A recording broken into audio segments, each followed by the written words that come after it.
Bonjour, bienvenue sur ma chaîne, je suis ravie de vous retrouver aujourd'hui pour, écouter la dernière vidéo que je tournerai ici dans cette bibliothèque, enfin dans mon bureau bibliothèque, puisque je déménage dans 15 jours, 3 semaines à peu près. Donc c'est mon dernier point lecture ici. Ensuite, vous verrez, je pense que le décor va changer, ce sera un décor provisoire, le temps de tout réinstaller, etc. Donc c'est la dernière fois que vous voyez cette belle bibliothèque, voilà, avant que je vide mes étagères et que je la démonte. Bref, aujourd'hui, je vous retrouve donc pour un point lecture, vous l'avez compris, c'est mon point lecture du mois de janvier, essentiellement, je crois, je vous tourne cette vidéo, nous sommes le 30 janvier. Et c'est essentiellement toutes les lectures que j'ai fait au mois de janvier si je ne me trompe pas. Voilà, pour une fois je suis raccord. Je vous tourne le point lecture de janvier avec toutes les lectures de janvier.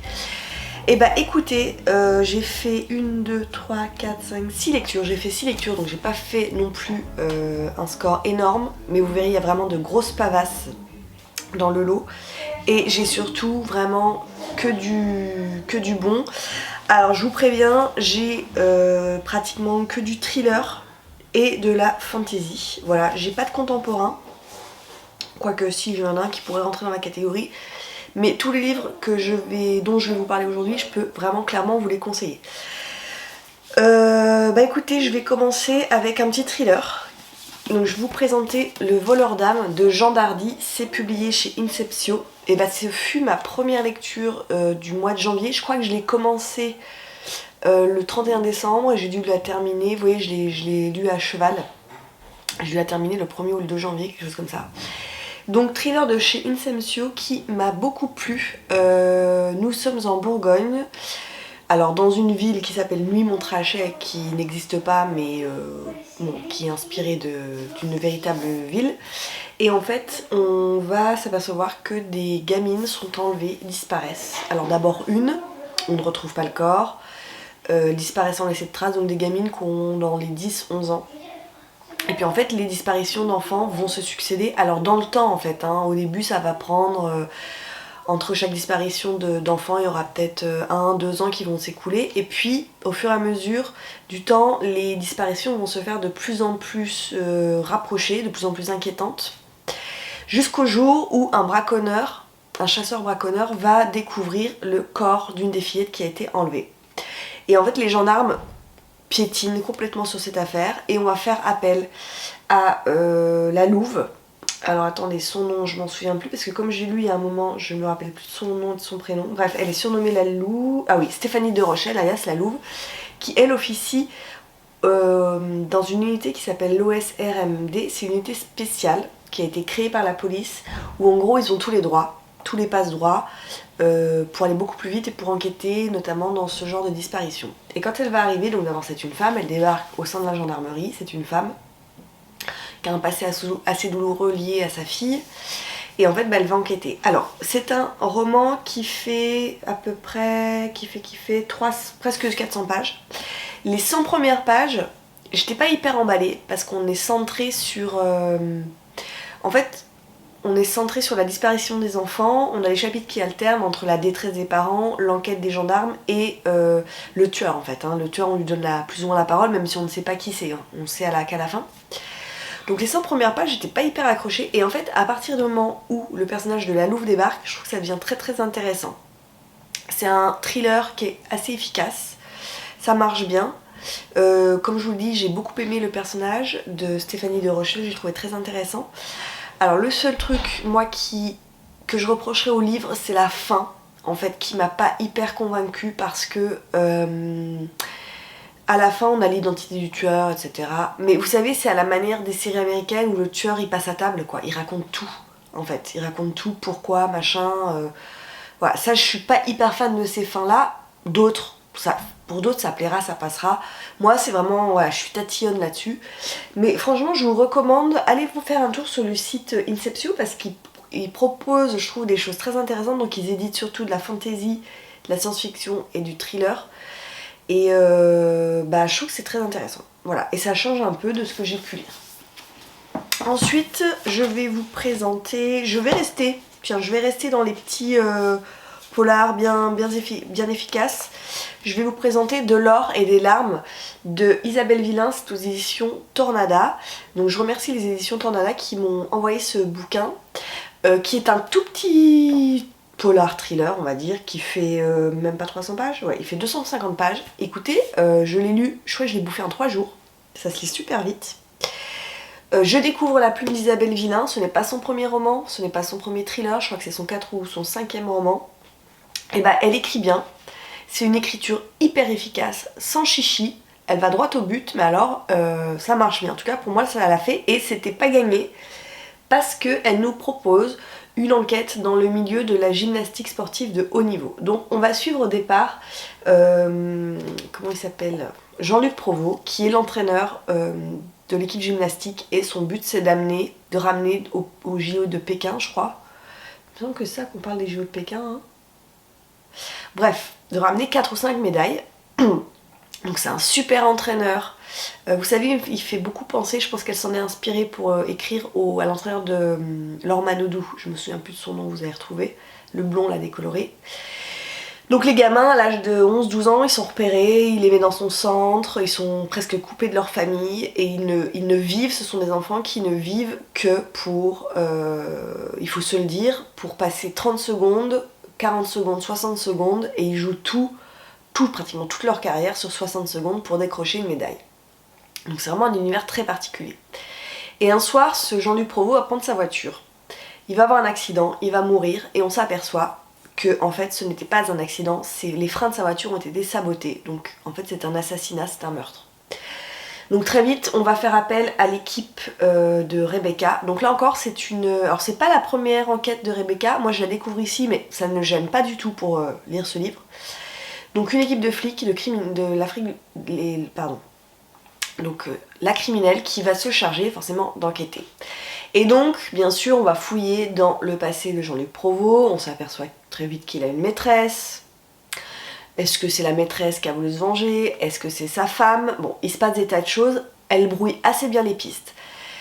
L'enquête en elle-même, bon, elle est très intéressante, mais moi, en fait, ce que j'ai adoré, c'est que Isabelle Villain, elle s'est vraiment hyper bien documentée sur l'univers de la gymnastique à ce niveau-là.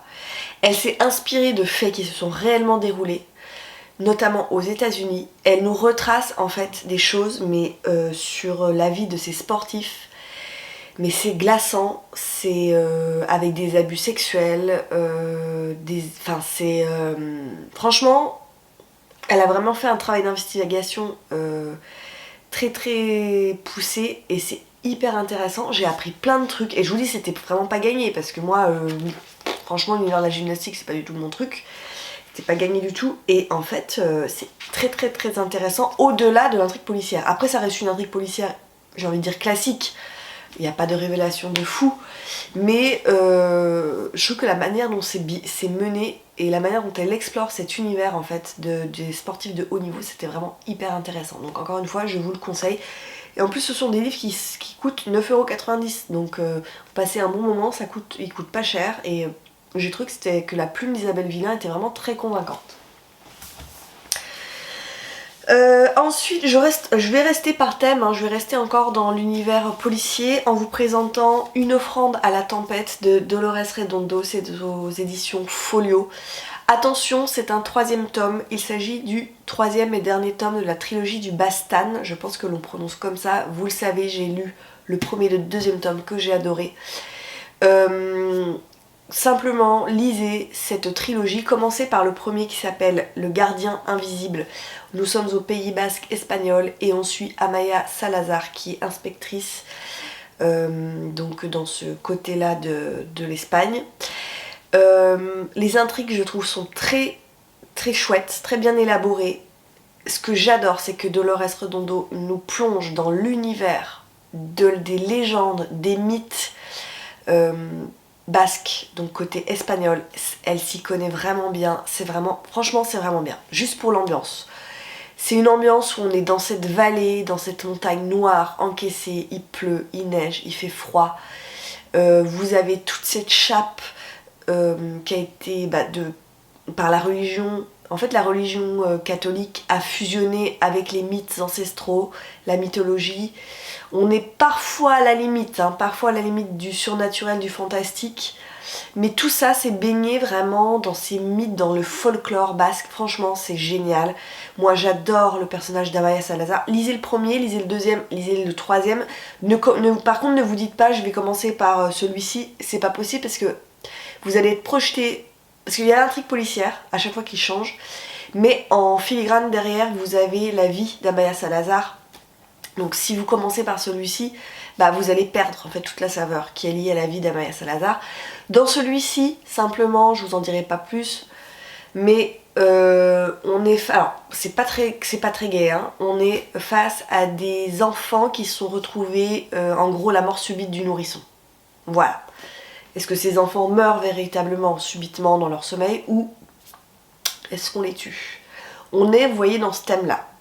Je vous recommande vraiment cette trilogie. En plus, Folio les a ressorties avec des couvertures encore plus belles. Déjà, je trouve qu'elles sont très belles, celles-ci. Mais Folio a fait vraiment un beau travail d'édition sur cette trilogie. Il me reste à lire le premier tome. En fait, Dolores Redondo, elle a écrit sa trilogie. Et ensuite, elle a sorti un tome qui s'insérerait normalement avant sa trilogie. Vous voyez, elle a fait le truc à l'envers. Parce qu'en fait, excusez-moi, Amaya Salazar, on apprend qu'elle a passé quelques temps à Quantico aux États-Unis, au FBI, et qu'elle s'est formée en fait à tout ce qui était la criminologie. Et en fait, ce tome-là, je crois qu'on l'a su aux États-Unis. Il me le reste à lire. C'est en grand format, c'est chez Gallimard, il n'est pas encore sorti.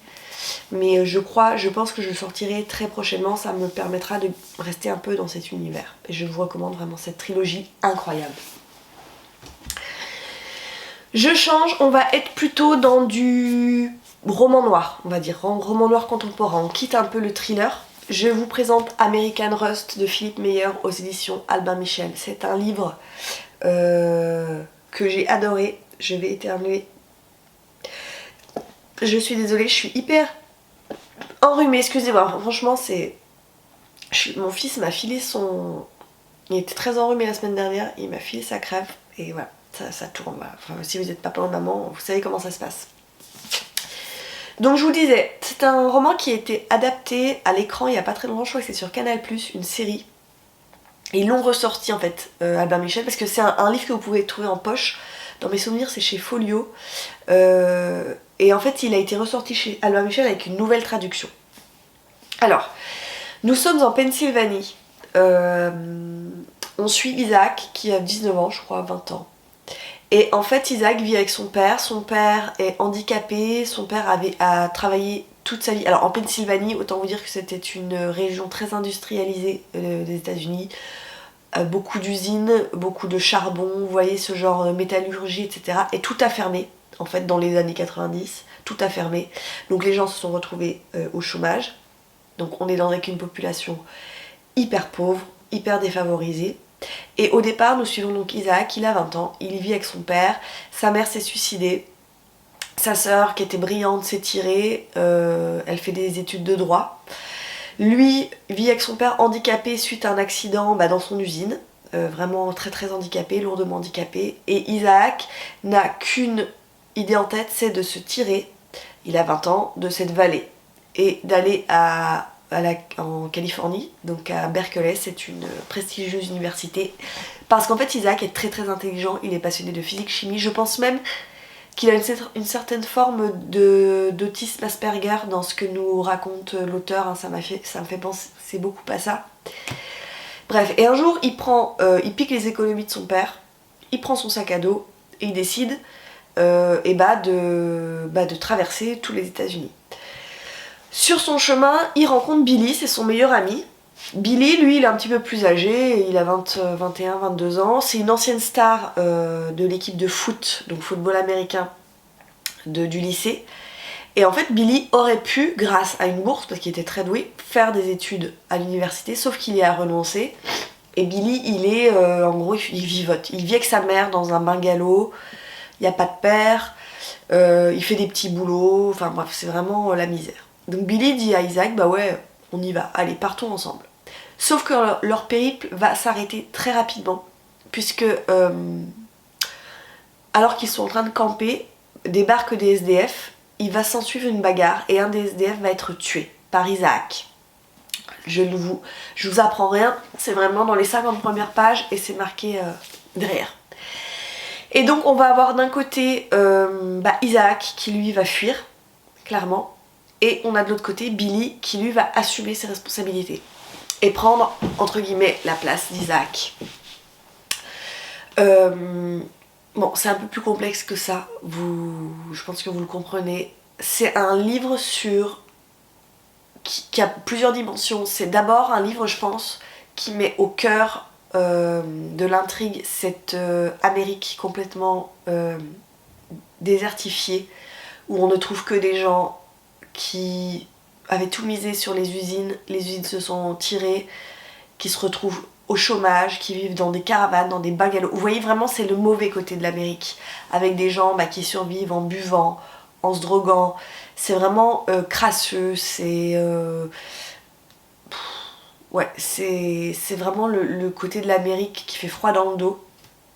On se dit qu'il n'y a pas d'espoir. Franchement, c'est ça, mais c'est vraiment très intéressant. C'est aussi une histoire qui met en lumière une amitié, jusqu'où on peut aller en fait pour son ami. Billy, jusqu'où peut-il aller pour défendre Isaac. C'est aussi des histoires de famille, tout ce qui est hérédité familiale. Est-ce qu'on peut échapper à son carcan familial? La sœur de Isaac semble avoir réussi sa vie ailleurs. Est-ce que vraiment on s'affranchit de sa famille? C'était vraiment bien. Franchement, c'est une très belle histoire d'amitié, de famille. Je vous le recommande, ce bouquin, il est vraiment top et il m'a fait voyager. Il y a des passages dans une prison qui sont terribles, vraiment terribles. On se rend compte de la misère. Enfin, ça doit être... je dis pas que les prisons en France c'est le luxe, mais aux États-Unis j'ai l'impression que c'est encore pire qu'ici. Enfin, allez-y, franchement lisez-le, il est sorti en poche, hein. Vous pouvez le retrouver en poche si vous le souhaitez. Je ne sais pas si je vais réussir à aller au bout de cette vidéo, parce que je suis vraiment très malade. Je finis avec 2 romans de fantasy, donc si vous n'aimez pas la fantasy, vous pouvez vous arrêter là. Je vous présente d'abord Les temps ultra modernes de Laurent Genefort aux éditions Alma Michel Imaginaire. Alors c'est pas de la fantasy, c'est de la science-fiction. Franchement c'était très bien. Alors j'ai vu beaucoup, alors je l'ai lu en lecture commune avec les copains. Je crois que je suis la seule à l'avoir vraiment apprécié, ce bouquin. Il y a beaucoup d'avis mitigés, moi il m'a beaucoup plu. On est dans les années 20 en France, et en fait on est dans une France uchronique, c'est-à-dire que l'auteur s'est inspiré, en fait l'auteur va mélanger plusieurs événements historiques qui sont déroulés. Donc par exemple là on est dans les années 20, mais on parle encore de... On parle pas de Première Guerre mondiale, on parle plutôt de Napoléon et des invasions avec la Prusse. Vous voyez, c'est un peu ça. Il mélange plein de choses, on parle de communards, voilà, il mélange plein d'époques. Et en fait, on va suivre plusieurs personnages qui débarquent tous à la capitale. Donc on va suivre notamment Renée, qui est institutrice, qui elle cherche un poste d'institutrice à Paris. On va suivre, comment elle s'appelle, Marthe, qui elle est physicienne. On va suivre Georges qui lui va se mêler avec des troupes d'artistes un peu anarchistes, avec des anarchistes même, je crois que je ne vais pas réussir à aller au bout de cette vidéo. Et on va suivre le dernier, comment s'appelle-t-il, un flic qui s'appelle Marcel, je crois, c'est Marcel? Oui, je sais plus. Bon, bref. Non, Marcel c'est le méchant. Bon, bref. Et en fait, ces 3 personnages, enfin ces personnages, on en a 4 ou 5 que l'on suit, hein, les chapitres alternent, vont tous avoir en commun la cavorite. La cavorite, c'est ce qui a en fait révolutionné industriellement la France. En gros, c'est un matériau, une espèce de métal hyper rare et qui inverse la gravité. Donc on se retrouve avec des voitures qui volent, des bateaux qui volent, etc. On a réussi à coloniser Mars de cette manière. Et en fait, l'intrigue... Alors, les intrigues sont très disparates. Parce que, par exemple, vous avez Renée, l'institutrice, qui va recueillir un martien. Parce qu'en fait, les martiens, voilà, il y a des colonies, hein, il y a des martiens qui sont envoyés sur Terre. Alors, les martiens ressemblent à des grosses bestioles. Elle va le recueillir. Vous avez Marthe qui va être employée par un flic pour parce qu'il y a du trafic de cavorites. Vous avez Marcel Chéry qui est un méchant et un médecin qui lui va faire du trafic en gros de martiens. Bon bref, vous voyez c'est un peu embrouillé dans ma tête hein, parce que les intrigues partent dans tous les sens. Elles vont à un moment donné, vous vous en doutez bien, se rassembler.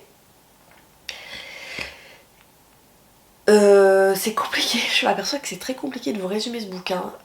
Alors, pourquoi j'ai aimé? On va peut-être partir de là. J'ai aimé parce que j'ai trouvé que c'était... Il y avait... j'ai aimé parce qu'il y a un côté steampunk. Je ne sais pas si vous voyez ce que c'est le steampunk. Le steampunk, c'est tout ce qui est machine à vapeur, etc. dans la science-fiction. Ça, j'ai beaucoup aimé. Je trouve que Paris est hyper bien décrit. On s'y croirait, il y a des inventions avec la cavorite, ça j'ai trouvé ça hyper intéressant. J'ai beaucoup aimé les personnages parce que finalement l'auteur nous parle beaucoup de sexisme, on est dans une société très sexiste où les femmes restent à leur place, elles sont à la cuisine, elles sont institutrices, elles font pas grand chose d'autre, elles élèvent les enfants. Et finalement à la fin c'est elles qui prennent les rênes de l'intrigue, donc ça je trouve ça hyper intéressant. En fait j'ai beaucoup aimé ce roman je pense pour surtout l'ambiance steampunk, l'ambiance fin de siècle, j'ai bien aimé. L'intrigue m'a pas non plus convaincue de ouf. Mais voilà. Voilà, si vous avez envie de quelque chose de science-fiction, un peu steampunk, un peu désuet, il y a un petit côté désuet aussi qui est très intéressant, vous pouvez y aller. Voilà. Après c'est vrai que la fin, on est tous d'accord sur la fin. Quand vous arrivez à 30 pages de la fin, vous vous dites bon là il y aura un tome 2 et en fait non, il résout tout en 20 pages l'auteur, donc c'est un petit peu dommage. Ça méritait peut-être un tome 2 ou ça méritait peut-être 100 pages de plus pour délayer. Voilà, moi j'ai été un peu déçue de la fin mais c'est vraiment un bouquin intéressant. Pas facile à conseiller en fait, c'est pour ça. J'ai du mal à vous le conseiller parce que les avis sont très très mitigés. Donc allez voir d'autres avis peut-être plus négatifs pour vous faire vraiment votre opinion. Et je termine avec mon énorme coup de cœur bien sûr, Nevernight, tome 2, Les Grands Jeux de Jay Kristoff aux éditions de Saxus, qui est un bouquin, je vous recommande absolument. C'est de la fantaisie, hein. Fantaisie adulte, attention, c'est pas young adult pour moi du tout. Je vous recommande bien sûr le premier tome qui était génialissime, ce deuxième tome toujours bien. Je vais pas non plus vous en parler 5 minutes parce que c'est un deuxième tome donc je vais aller vite. On suit toujours Mia qui est devenue l'âme L-A-M-E pour l'église rouge. Ici elle veut toujours se venger des hommes qui ont tué son père et elle va faire moyen de s'engager pour devenir gladiatrice. Voilà, je ne vous en dirai pas plus. Attention, c'est un tome encore plus violent que le premier, je pense. J'ai adoré retrouver la plume corrosive, humoristique de Jay Kristoff. Alors, on aime ou on n'aime pas, avec moi, ça match d'enfer, c'est très bien. Il fait 793 pages. Alors, c'est sûr qu'un bouquin qui fait 793 pages, il y a forcément des petits coups de mou. Ça se ressent peut-être un peu plus ici. J'ai adoré la galerie de personnages, j'adore Mia, et à la fin, on a révélation sur révélation. Je l'ai lu avec Dorian, je l'ai lu avec Livre et Sac à dos. On s'est régalé avec Dorian à la fin, on était là, purée, punaise, il nous faut le tome 3 qui ne sort qu'au printemps. Voilà, donc on est un peu... mais allez-y franchement, découvrez. Ils sont pas très chers. Moi je les ai dans les éditions... Alors il y a l'édition hardback qui est encore plus belle. Moi je les ai dans l'édition souple. Ils sont à 20€, 19,90€. Donc grosse pavasse pour 19,90€ de qualité. Vous pouvez y aller. Hein. Franchement faites-moi confiance. C'est vraiment de la super fantaisie. Foncez. Voilà, c'en est tout pour ce point lecture. Donc quand même 6 lectures. Je vous ai présenté 6 lectures qui m'ont vraiment plu. Je vais conclure en vous disant que je ne sais pas quand est-ce que je vous retournerai une vidéo puisque en fait, en plus mon déménagement va se dérouler en 2 étapes. On fait une première étape, on se fait héberger hein, chez mes beaux-parents que je salue. Et ensuite on déménage vraiment dans notre nouvelle maison. Donc du coup vous voyez que bah, moi mes livres seront dans les cartons. Je vais pas les ouvrir pour un premier déménagement. Donc je pense que c'est sûr que je vous tournerai d'autres vidéos, mais voilà, il n'y aura pas ce décor, ma bibliothèque voilà, qui va partir en détacher un petit morceau, mes livres tous dans des cartons. Voilà, donc je ne sais pas, tout ça pour vous dire que je ne sais pas quand est-ce que je reviendrai vous tourner une vidéo, mais je vous tiendrai au courant bien sûr sur les réseaux, notamment sur Instagram. En attendant, eh ben écoutez, je vous souhaite de très très belles lectures, prenez soin de vous surtout, je vous embrasse et puis je vous dis à bientôt pour une prochaine vidéo. Ciao!